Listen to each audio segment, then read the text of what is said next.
So you asked about who really earns my respect on the court alongside the Greek Freak. Who else out there carries that same killer instinct that I look up to? Honestly, you have to look at the Joker. You have to look at Ja Morant and Steph Curry. Pretty much all the elites get a nod from me because they march to the beat of their own drum. They have a unique signature.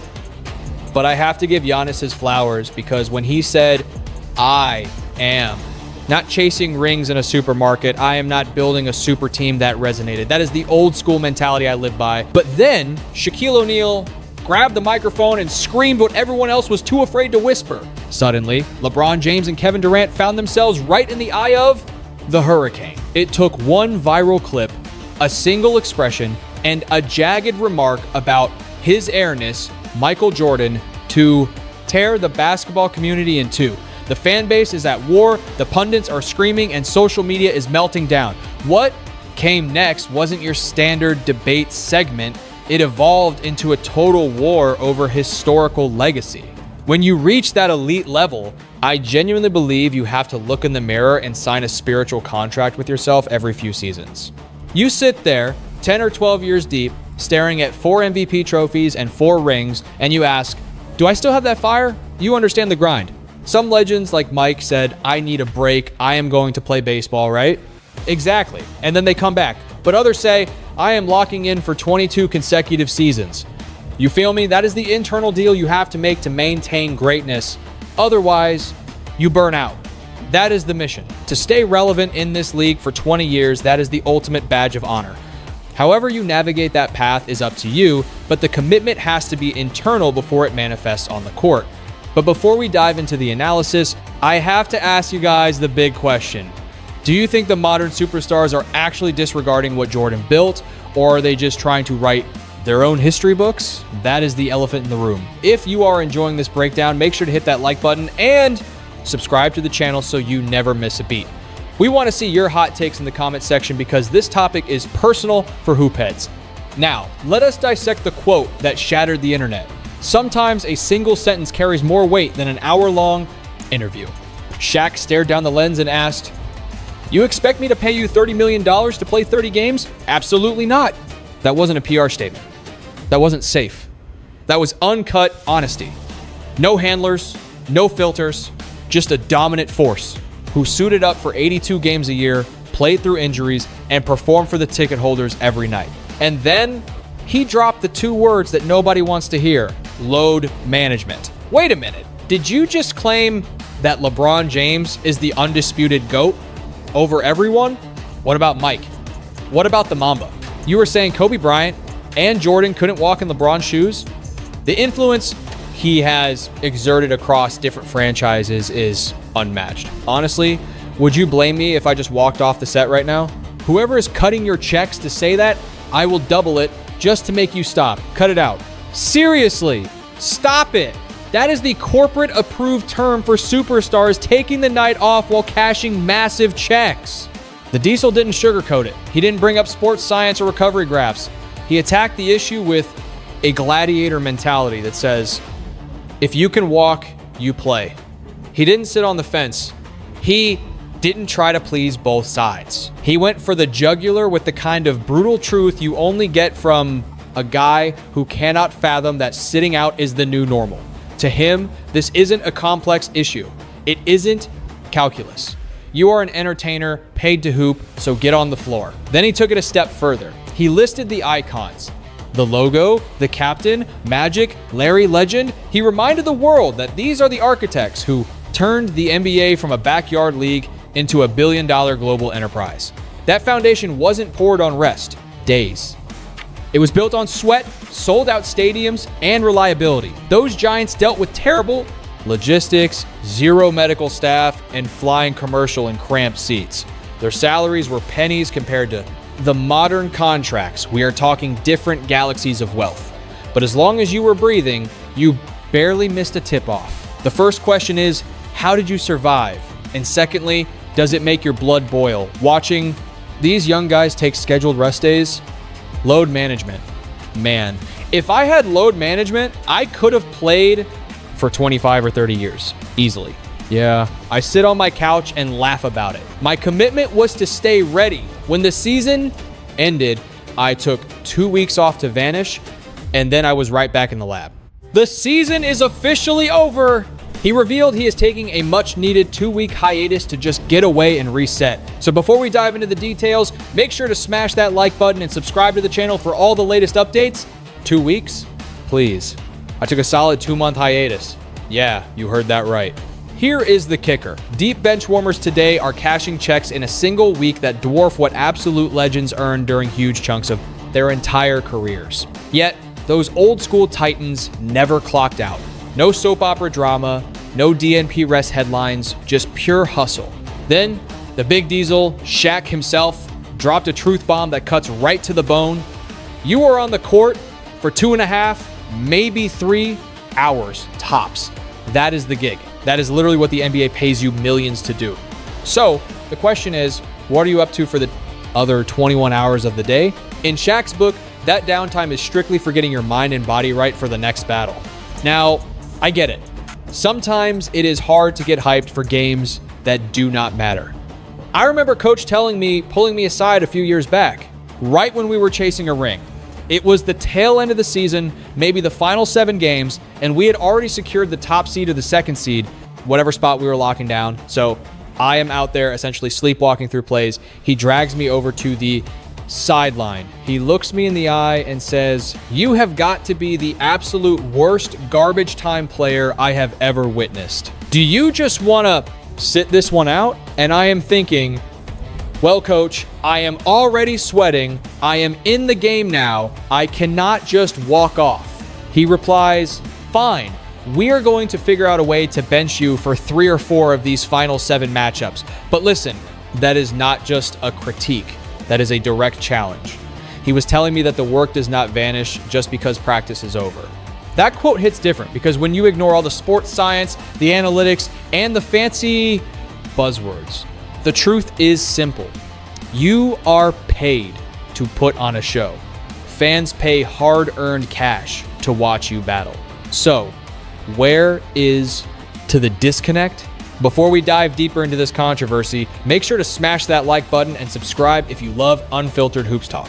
This debate has been simmering for years, but this moment forced everyone to pick a side. When you boil it down, you are left with exactly what O'Neal is preaching. We are talking about athletes pulling in tens of millions of dollars to play a game. We are not talking about coal mining, high-rise construction, or a job where life and death danger lurks around every corner. This is basketball, played in air-conditioned arenas with world-class medical teams, personal chefs, cutting-edge recovery tech, and support staffs that the legends of the past could not even dream of. Yet, the biggest argument today is whether playing 82 games is physically possible. The clapback was instant. Draymond Green hopped on the mic to defend the sit-out culture. Shocker, I know. Then Austin Rivers tried to laugh it off, claiming the older generation who played every night is now walking around with stiff knees, as if the solution to joint pain is to just skip work while still cashing the check. Somehow, that twist in logic passes for serious analysis in the modern NBA. But Shaq, he was not buying a word of it. He said, "This rest narrative drives me up the wall. You play ball for a living. If you are digging coal, I get needing a break. But you are playing basketball. It is not subtle. It is not complex. That is straight fire from a man who sees the job clearly. If you can walk, you lace them up." Even Nikola Jokic, the workhorse who usually competes at an elite level, stumbled when pressed about mandatory appearances. He essentially shrugged it off, saying, "The league wants us to play more, but what are you going to do? It is what it is." That attitude, right? There is exactly the mindset Shaq is attacking. It is the quiet acceptance that taking nights off is just standard operating procedure now. Meanwhile, the average NBA salary just smashed through the $10 million mark. Max contracts are creeping towards $60 million a year. Fans are dropping serious cash money that impacts their monthly budget just to see these icons live. And what is the return on investment? A healthy scratch notification. Imagine buying concert tickets and finding out the lead singer decided they just needed a chill night. The anger is justified. But wait, this story gets even messier than just load management. It snowballed because while Shaq was dropping truth bombs, LeBron James and Kevin Durant were chopping it up on the Mind the Game podcast with Steve Nash, and suddenly Michael Jordan became the punchline. Durant started musing on motivation deep into a legendary career, multiple MVPs, titles, the works. Then he said it. Some guys go play baseball and then want to come back throwing it out there with a smirk. LeBron sat right. They're chuckling along. It seemed casual. It seemed like banter, but it was disrespectful because if you know the real reason Michael Jordan walked away in 1993, you know that comment lands differently. His father, James Jordan, was tragically murdered on July 23rd, 1993. He had pulled over at a rest stop to catch some sleep. Two young men shot him, stole his vehicle, and dumped his body in a swamp. It was a gut-wrenching crime that rattled the entire sports landscape. Michael did not quit basketball because he was bored. He did not leave because he needed a hobby. He stepped away because he was grieving. His father had always dreamed of seeing him play pro baseball. Pursuing that diamond dream during that dark time wasn't a whim. Grieving process was a tribute to his late father. He walked away fresh off a legendary three-peat, standing at the absolute pinnacle of his power. We are talking 6 rings, 6 finals MVP trophies, and a perfect record when it mattered most. He stepped aside not to run from the heat or to find a shortcut, but to mourn a devastating tragedy. That backstory changes everything. So, when Durant cracks jokes about the baseball era while LeBron giggles along, the hypocrisy feels impossible to miss. Remember, Durant's defining career choice was jumping ship to the very squad that just sent him packing in the postseason, simply because he could not beat them. Yet, he has the nerve to smirk at Jordan's detour. That attitude really rubbed fans the wrong way. But LeBron took it a step further. He started doubting if the legendary triangle offense could survive in the Saints' modern NBA, hinting that today's game is too complex for old tactics. He pivoted to selling longevity as the real measure of a GOAT.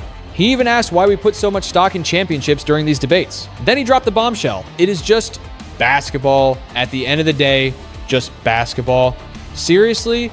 For a guy who has branded his entire existence around the chosen one narrative and chasing ghosts, that statement fell flat. If it is just basketball, then why have we spent the last 10 years arguing about greatness? Before we go deeper, smash that like button if you think the old school era was tougher. This wasn't just a random soundbite. It felt like a calculated strike against the history books and the code the legends lived by. Let's keep it real. Who packed his bags for South Beach explicitly to stack the deck? Who engineered the original super team, then returned to Cleveland only when the assets were ripe, and finally jetted to Los Angeles when the tide turned? Every single decision was a calculated equation for rings. Now, that matching Jordan's double three-peat looks impossible. Suddenly, the ring count doesn't matter. Talk about moving the goalposts. He ripped them out of the ground and drove them across the country. And hey, make sure you subscribe to the channel so you never miss the truth. Kevin Durant's narrative rewrite needs a reality check too. Back in 2016, his Thunder choked away a 3-1 lead against the Warriors in the Western Conference Finals. That was a gut punch. It was the kind of failure that builds character. But instead of running it back and seeking revenge, he signed with the enemy. Not just a good team, but a 73-win juggernaut with Curry, Thompson, and Green already established. They were title favorites without him. That is why the weakest move ever label never washed off, because it was true. Golden State did not need a savior. They were already dynasty material. Sure, KD picked up 2 rings in the Bay, but the asterisk next to them has never faded. And the moment things got rocky in Brooklyn, he wanted out. When Phoenix didn't result in an instant parade, the rumors started again. Every time the road gets bumpy, he looks for the exit sign. Yet, this is the guy laughing at Mike for taking a break to play. Baseball? The hypocrisy is deafening. LeBron isn't innocent here either. When the Celtics were bullying him in the East, he didn't stay in the gym and fight through it. He took his talents to South Beach to form a monster squad. When the Heat ran out of gas, he went back home.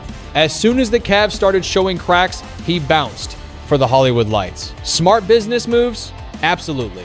Strategic? 100%. But don't tell me it was about grit. Now, look at Jordan's journey. The bad boy Pistons beat him up physically and mentally year after year. The Bulls front office was a circus. The weight of an entire city was on his back. Yet he never ran. He hit the weight room. He evolved. He figured out how to dismantle the exact monsters that were haunting his dreams. He didn't join forces with the enemy. He destroyed them. He didn't look for the easy road. He paved his own. Charles Barkley hit the nail on the head recently. He said, "These guys hide behind analytics and agents." It's the truth. Longevity equals more max contracts. It is about the bag. There is absolutely nothing wrong with getting paid, but let's be honest. Stretching out your career is about stretching your bank account. That perspective flips the whole load management argument upside down. And if you love raw stats, this next part is wild. Jordan gave the Bulls 13 full seasons. Result? 6 rings, 6 finals MVPs, 5 league MVPs, 10 scoring titles, and 9 first-team all-defense nods. That is a resume packed into little more than a decade. Combine LeBron and KD, and you are looking at nearly 40 years of NBA miles. Their combined haul, 6 titles, 5 MVPs, 6 finals MVPs, and 5 first-team all-defense spots together. That is triple the time on the court for the same trophy case. The math just does not add up for the modern guys. Jordan suited up for at least 80 games in 9 different seasons. He played the full 82 6 times. He only sat out when he was legitimately broken or retired. And do not get me started on the flu game, Game 5 of the, picture the scene, the 1997 finals. 103-degree fever burning him up inside, barely standing, yet he still hangs 38 points on the board. When the final horn blew, he practically collapsed into Scottie Pippen's arms, totally spent. When asked where he found the energy, he simply replied, "I was going to find a way." He said, "Even if I'm just a decoy, once you step between those lines, anything is possible." That is a different level of psychology. That is the exact warrior spirit. Shaquille O'Neal is fighting to protect. Michael Jordan wasn't pacing himself to make sure he could play season number 20. He attacked every single game like it was Game 7 because, in his eyes, it was. He played for every ticket holder, every child in the stands, and every city he visited. Contrast that with today, where the league literally had to invent a 65-game threshold just to force guys to be eligible for MVP. Let that sink in. The NBA had to legislate effort just to get superstars to clock in. To the legends who paved the way, that concept sounds absolutely absurd. Shaq had a front row seat to Jordan's greatness. He saw the gold standard. He witnessed the reverence for the sport. And he refuses to sit back and let people rewrite history with a slick comment on a podcast or a dismissive smirk. For Shaq, this goes way deeper than a Twitter debate. It is about respecting what the grind actually meant. Before we go deeper, if you appreciate that old school hustle, hit that like button right now to show your support. This isn't about one viral clip or a spicy soundbite. It comes down to principles. It is about what the league used to demand versus what it currently tolerates. When the Diesel speaks up, he isn't just hating on the new guys. He is defending a forgotten era that viewed playing every night as a requirement, not an option. The heart of this argument is crystal clear. Is greatness defined by how long you last and how smart you manage your business, or is it about total dominance, sacrifice, and winning at all costs right now? Because those are two completely opposing philosophies. One prioritizes extending the timeline, the other prioritizes conquering the peak. And the fans, they feel the difference. They see the load management notifications, they see the constant jersey swaps, they hear the endless talk about narratives, and then they recall Jordan battling through food poisoning, through the noise, through the chaos, never asking for a shortcut. That stark contrast is exactly why this fire refuses to go out. Shaq's anger isn't coming out of nowhere. It is rooted in pride. Pride in the competition. Pride in earning every bucket. Pride in delivering for the fans who paid their hard-earned money. When he hears modern players shrug off championships or laugh about past struggles, it strikes a nerve. This isn't about tearing the new generation apart. It is about asking the tough question. Has the definition of a legend changed, or are we watching history get remixed in real time to suit a softer narrative? That is why this conversation will never die, because a legacy isn't just numbers on a Wikipedia page. It's an attitude. It's choices. It's who you are when your back is against the wall. At the end of the day, this standoff is bigger than Shaq, bigger than LeBron, and bigger than KD. It is a battle for the soul of KD, basketball greatness.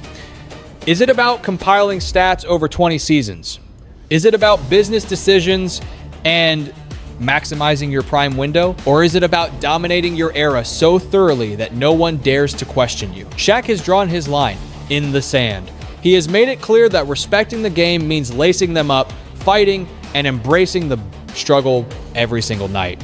On the other side, James and Durant represent the new blueprint: player empowerment, flexible contracts, and the long game. Neither approach is an accident. Both are calculated, but only one feels like that gritty, old-school basketball that made the NBA a global phenomenon. That is why the emotions run so deep. This is bigger than rest days or baseball comments. It is about the rings. It is about the lore. It is about the tales we will tell 10, 20, or 30 years from now when we ask, who really ran the league? Now, I need to hear from you. Is Shaq the guardian of the truth, or are the modern stars just smarter about their bodies? Drop your honest take in the comment section. Don't hold back. If you enjoyed this breakdown, do me a huge favor. Smash that like button, subscribe to the channel, and share this video with a friend who loves a good basketball debate.